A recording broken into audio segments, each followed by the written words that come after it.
for college basketball, there's a portal just like there's the football portal. And the portal has closed sort of. Right? Like if you are in the NBA draft, you're kind of in the dark portal. Some of these guys, right, some people, have already graduated from college. So if you've graduated and you pull your name out of the draft, you can put yourself in the portal at any time. You're, as a grad transfer, free to go wherever you want. But defending national champions UConn looks like they've lost their starting center, Adam Sanogo, who he's a dominant player at the collegiate level this year. He's not withdrawing from the NBA draft. I think he's staying in the NBA draft. So it doesn't matter as much to UConn as maybe it would otherwise, because they have Donovan Clingan, who's the freshman 7-foot center, and though he's not the same player, it's not like there's such a void that they need to go out in the transfer market and go get somebody immediately. But stick with me for a second. Let me try and kind of paint the picture. College football teams are still trying to put together their rosters. College basketball teams are still trying to put together their roster. We're at May into June. Here's Nick Saban. He had this exchange with a reporter yesterday about the prospect of college players unionizing. How do you feel about the idea of taking some of that profit and making players employees? Yeah, I have no problem with that. I mean, unionize it, make it like the NFL. I mean, if it's going to be the same for everyone, I think that's better than what we have now, because what we have now is we have some states and some schools in some states that are investing a lot more money in terms of managing their roster than others, and I think this is going to create a real competitive disadvantage for some in the future, and it's also going to create an imbalance in competitive nature of the sport, which that's not good for the sport. Now, look, I agree. I would point out, as many have, that there's been a competitive imbalance in college football for years, right? Go back and look 50 years ago, 40 years ago, 30 years ago, and many of the same teams who were successful then are successful now. Additionally, the conference that spends the most is the SEC, and they were dominant before NIL, and they're dominant now in the NIL era. So what Saban is saying is in fact true, and it's going to be more pronounced, but that doesn't make it right. In the curious world of NIL, and it's not really NIL, and if you've listened to me long enough, you know that I've had a harsh stance against this open kind of free market policy forever, and this is the reason why. Because we call it NIL, which is name, image, and likeness, which means Jason Stewart throws 5 touchdown passes on Saturday. He should be able, to, if Ditch Witch wants him to be the official Ditch Witch representative playing college football, well, then by all means, he can wear Ditch Witch orange and wear that shirt anytime he does an interview.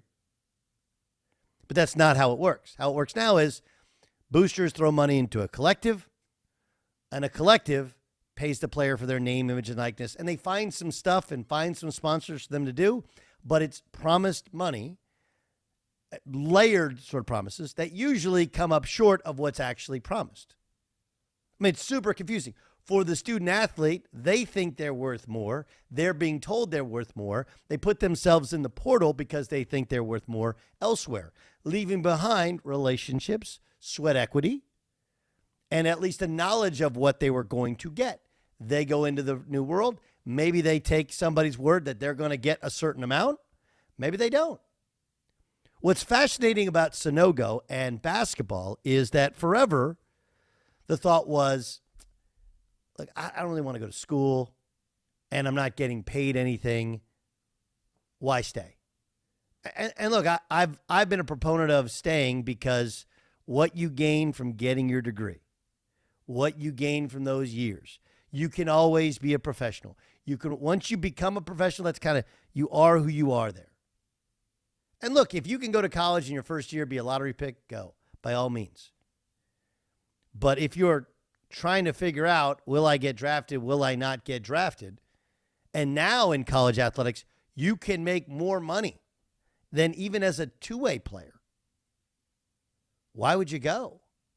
So if you're not sure you're going to be selected and given a two-way contract, you come back. So there is some good from the NIL that it will keep more players in college. The issue with it is, will it keep them in college at their current place, or will it take them to a different place where they're promised something that they may or may not receive, meanwhile leaving behind the sweat equity? It's a kind of fascinating new world. And then there's the, hey, look, we're going to have jobs that used to be seen as bad jobs be good jobs now because you got enough boosters that they want to be good. They put together their money in the collective, and they go out and they try and buy the best roster. The whole thing is bizarre. And I love that there are many people who cover it, who pushed for it, and now that it's a complete mess, that anyone who points out it's a mess, they go to, well, look, man, this is, you're complaining when you're making a bunch of money. I don't know if you guys saw this, but for example, the coach at Missouri said, hey, man, my brother is a doctor. He saves lives, and we got kids who haven't played it down making more money than he is. Like, it's nuts. You have many star players making more money than the assistant coaches who coach them. How does that dynamic work? And you could sit there and go like, well, it's a free market. They're worth it. Like, just so you know, most markets are not in the United States are not free, especially in sports. Sports is not a free market. It's just not. It's collectively bargained upon. And what's fascinating is the push for unionization, the push for professionalization, the push for employment. Like, there's way more downside for college athletes than there is upside there. And oh yeah, by the way, like at some point you're going to have to pay taxes on all of this.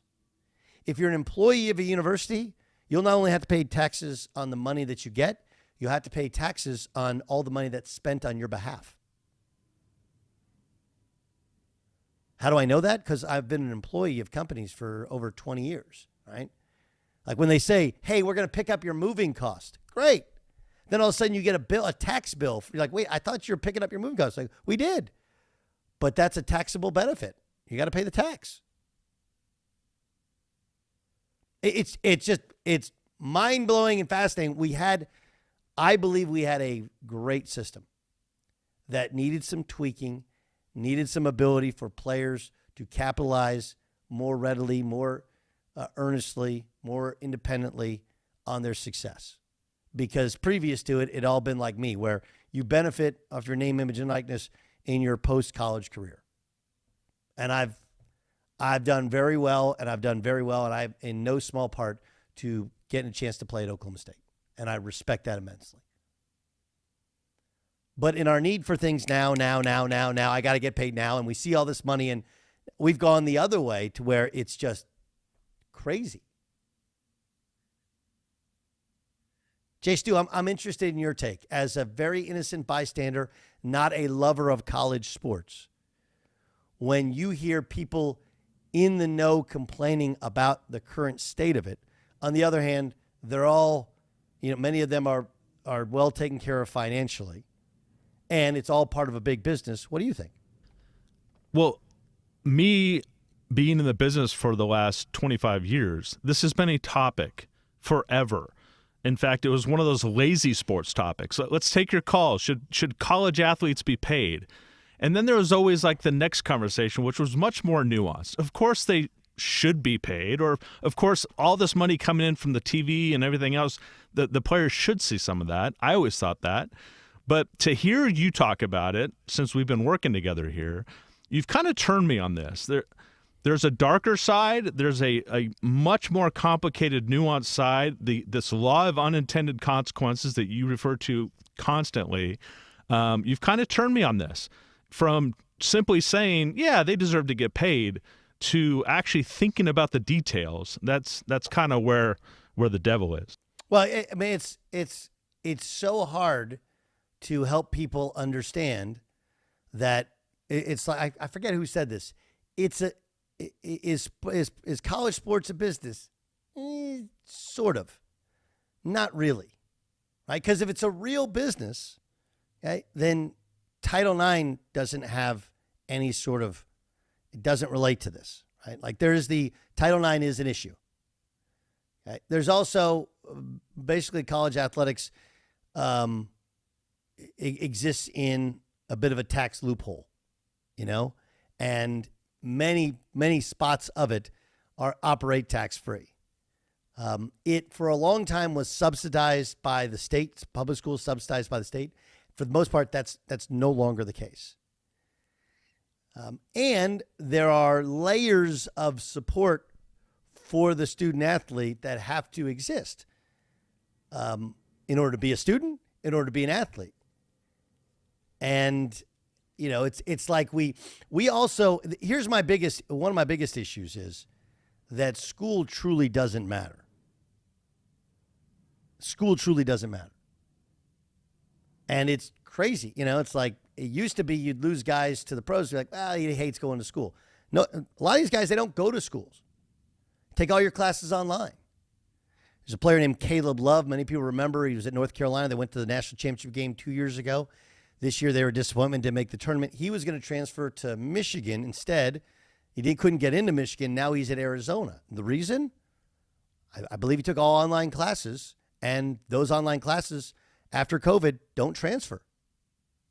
And so there's a competitive disadvantage if you have a university that has academic standards. That's the case at Notre Dame, at Stanford, at Northwestern, at Vanderbilt, a lot of these high academic institutions within these high-achieving sports conferences. So it's nuts.